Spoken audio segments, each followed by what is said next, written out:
ready. Um, we're all welcoming you today to Bob's service.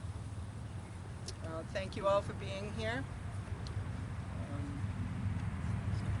My name is Colette Wight. I'm stepping in as a celebrant today in place of Rhonda Wiles, who's with a sick, ailing mother in Florida. So our wishes go out to her, as well as everyone else that could not attend today. We will be recording, hopefully be able to post that somewhere at some point in time where others can view it. But on behalf of the family, thank you all for coming. We understand that this is a trying time, but this is a beautiful, beautiful show. We appreciate that. At this time, the honor guard will step in and we'll proceed after that.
on behalf of the President of the United States Army, and a grateful nation, please accept this flag as a symbol of our appreciation for your husband's honorable and faithful service.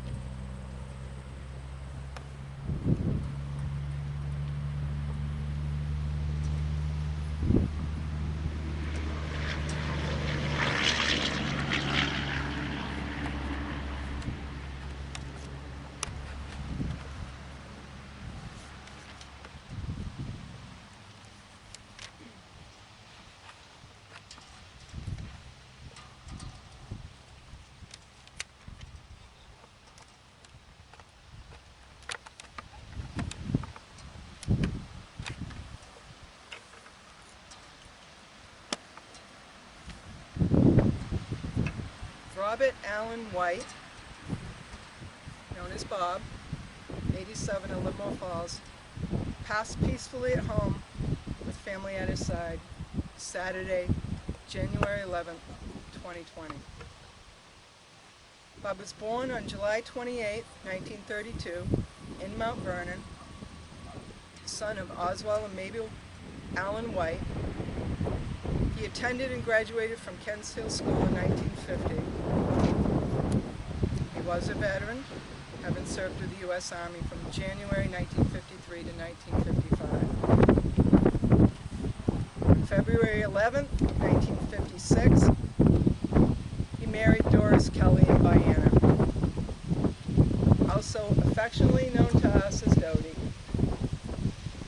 Bob was a member of the International Paper Quarter Century Club, having worked at both the Otis and Androscoggin Mills.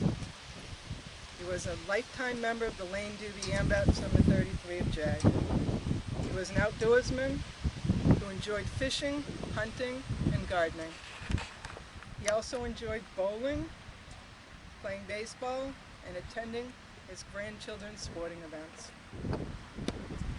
Favorable times were spent with family at Popham Beach, camping and challenging family and friends to a game of cribbage, typically winning.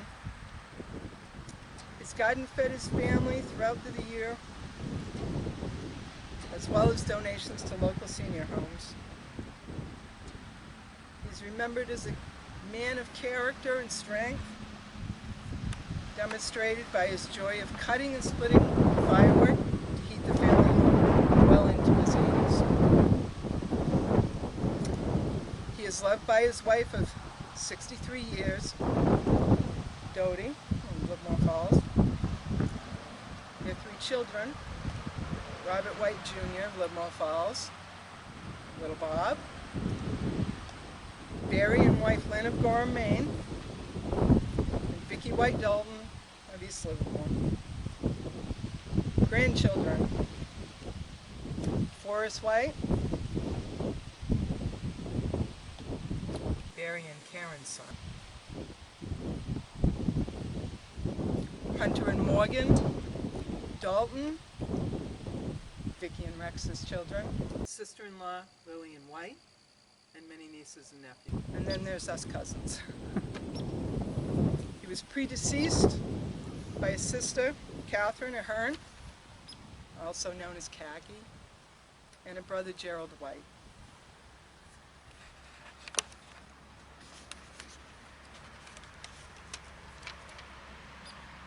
At this time,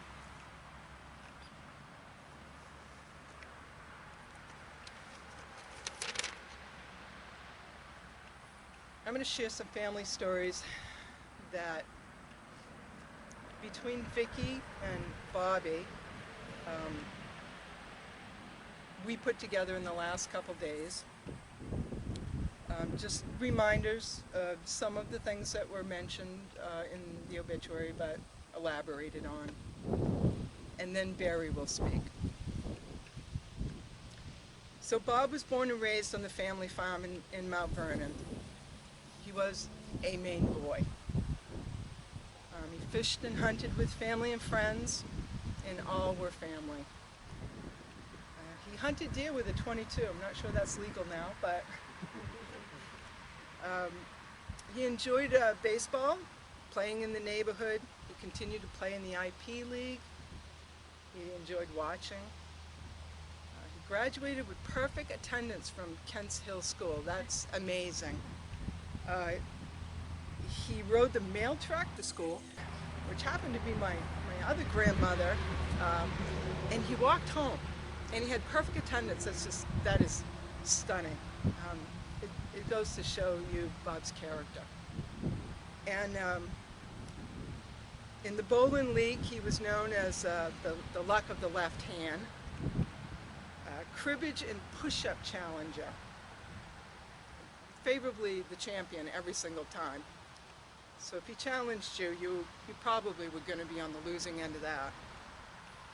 41 years at IP. From the time he started in 1953 until the strike in 1987, barring war, he had a perfect attendance at work as well. That's stunning. That's amazing. He even found a way to get around the flood in '87 to get to work. That's just stunning. Physical fitness. Bob put all of us to shame in this. He walked 4+ miles a day, biked 13+ miles, maintained his own cross-country ski trails. That's pretty impressive. And then the push-ups. Push-ups, push-ups, and more push-ups.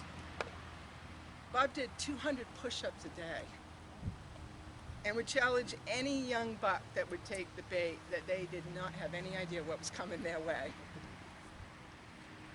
He cut and split his own wood with a chainsaw and a maul well into his 80s. And when he decided not to do that anymore, he asked little Bob if he would cut and split the wood, and he and Dodie were away, and said he'd pile it when they got back. So Bobby cut and split the wood and piled what he had already cut and split, and when Bob got back, he said, I think you can finish it. I think you're all good. I don't need to pile wood anymore. He was done. So he also knew when enough was enough and that he had better things to do. So on that note, I'm going to give it over to Barry.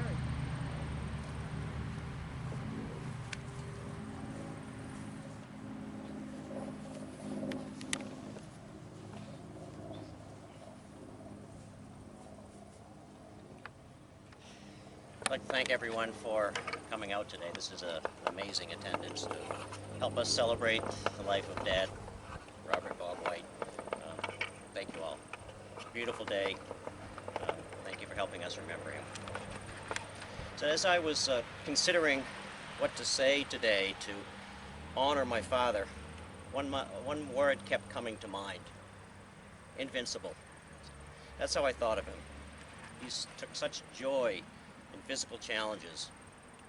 I remember telling people that when I was in my mid to late 30s, when I should have been in my prime, that my father, who was in my 60s, could still chase me down and show me who was boss if he wanted to.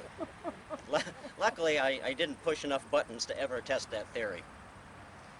Other words that make me think of Dad were generous. He was always willing to give a hand to anyone needing assistance, and was very generous with the bounty of his garden and fruit trees and bushes. He was committed and responsible. If he said he was going to do something and was expected to do it, he made sure he did. Principled. An example of this is during the IP strike. That was hard on everyone in our community, but there was no doubt that he would stand with his fellow union members. Unfortunately, that principled action came with a cost, as friends and acquaintances on the other side were lost forever.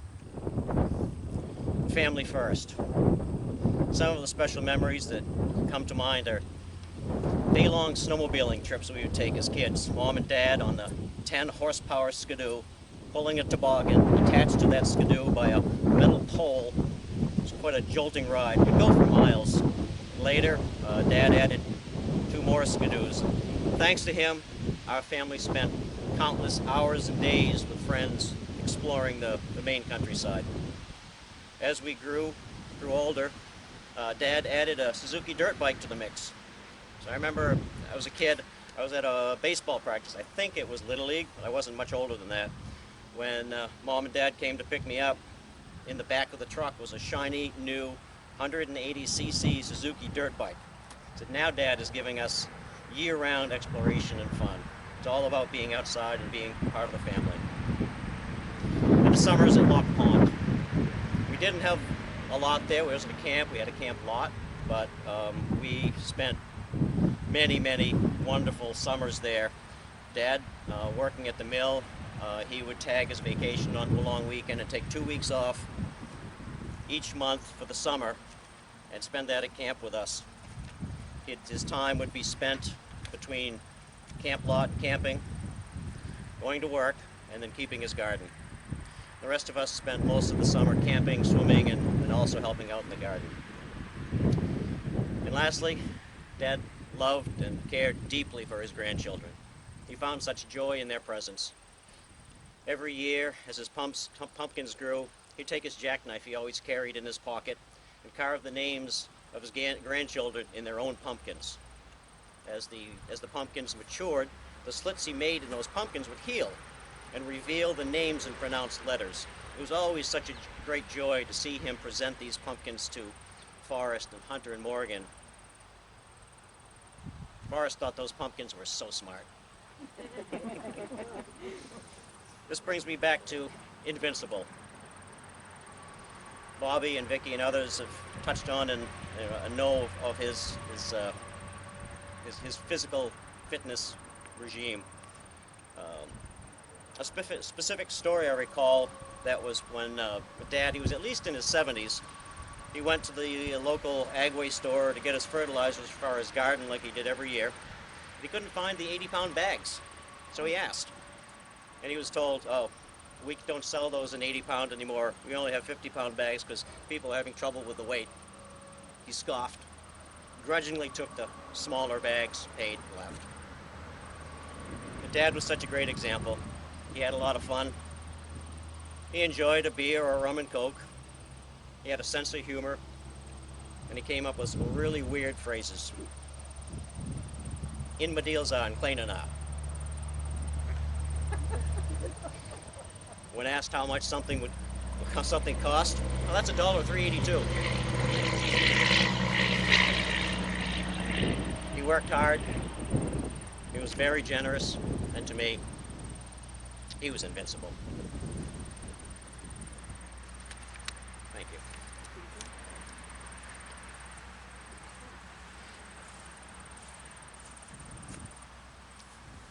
Would anyone like to share at this time? Story, memory, feeling, a word?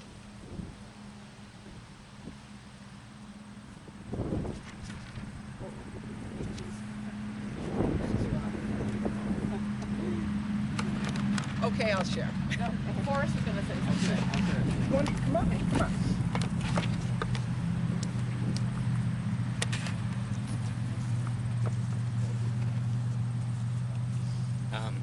Hey everyone, my name is Forrest. I'm Barry's son. Papa was my grandfather. I've been thinking a lot about how much he meant to me growing up. He was always there for me.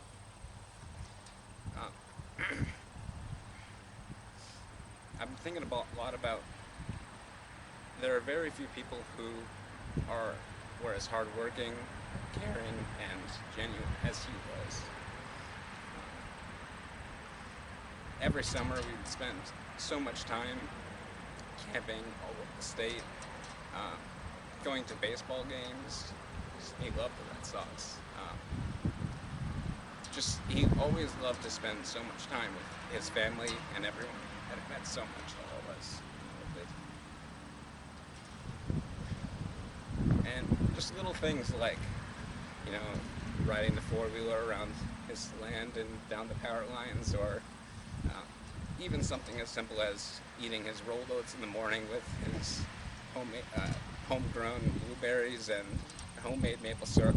Just, it sticks with you, and it's something that I'm always going to remember. I know we're all going to miss him, but he worked so hard, and he earned it. He lived a full life, and we're all going to remember him so much.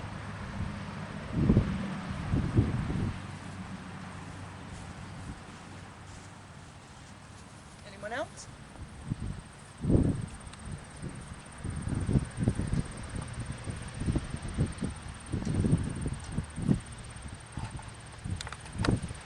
So I thought long and hard myself about my own personal memories, and I feel a little more comfortable talking from my view than Bobby and Vicky's view. But for me, Bob's always been a main character in my family's movie. He was my father's first cousin. My father being Arthur, most people know him as Brez, and my father and his sisters, Beverly and Marjorie, they were brothers and sisters with Bob and his brother Gerald. And my father was always where Bob was.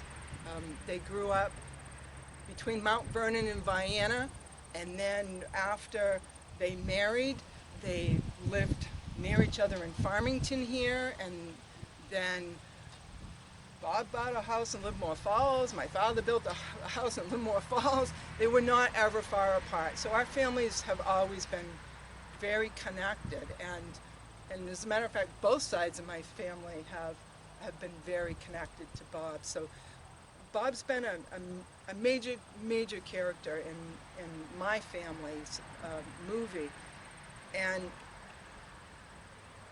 I have most of the memories that, you know, Barry and Bobby and Vicky spoke of.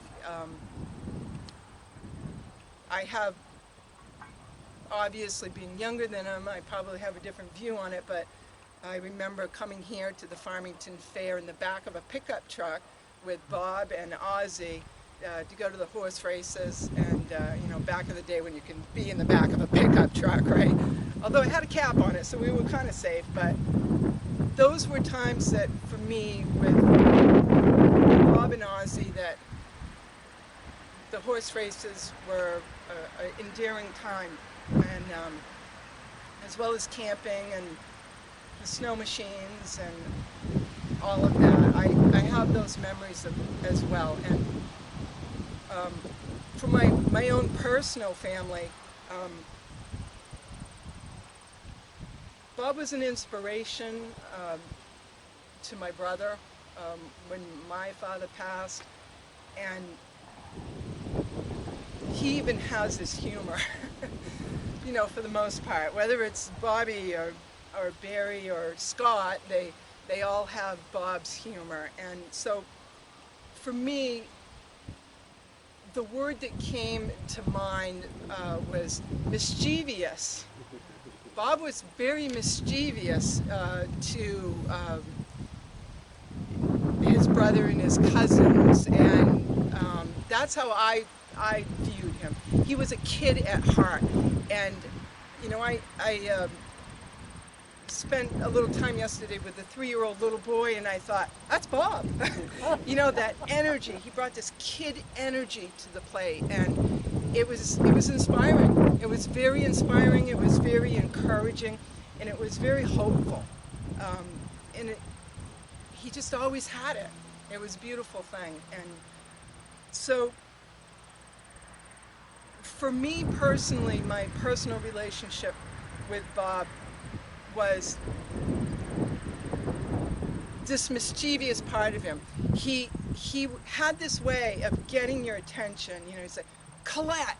I would turn and look at him, and he was reeling me in, and I knew I was in trouble right then, because he was either going to say something embarrassing to me, or ask me something embarrassing, and I knew that it was playful. It was always playful, but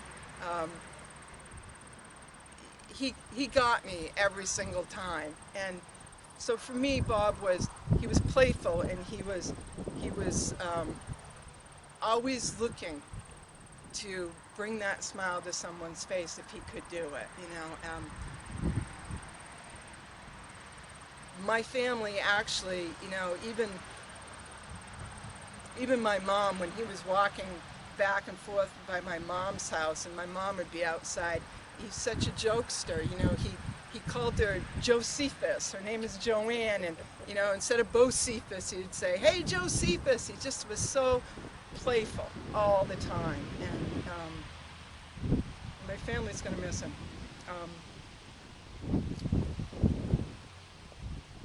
I really hope that we all can take part of that kid love, that kid playfulness. It's a wonderful quality, and for me, to have the white wit. I think the boys have it a little more than the girls. We're maybe a little more serious about it, but it is something that I have an endearing affection to with Bob, and again, he's going to be missed. At this time, Morgan and Hunter are going to read a poem.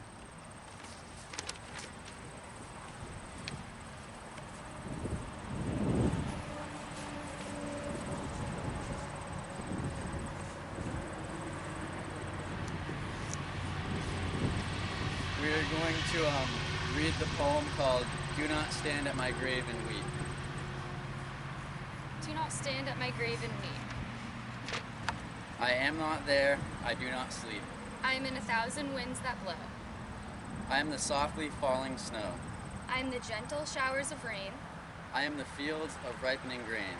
I am in the morning hush, I am in the graceful rush. or the beautiful birds in circling flight. I am the starshine of the night. I am in the flowers that bloom. I am in a quiet room. I am in the birds that sing. I am in each lovely thing. Do not stand at my grave and cry. I am not there, I do not die. I just wanted to say one more thing. When I think of him, it wasn't a memory that was brought up, but I spent a lot of dinners at my grandparents' house, and something that always makes me smile is thinking about the dinners. When he'd come to the table, we'd always say, "What's for dinner? Baked beans and blueberries," and we never had baked beans or blueberries. I'm not sure where that came from, but it's something that makes me smile.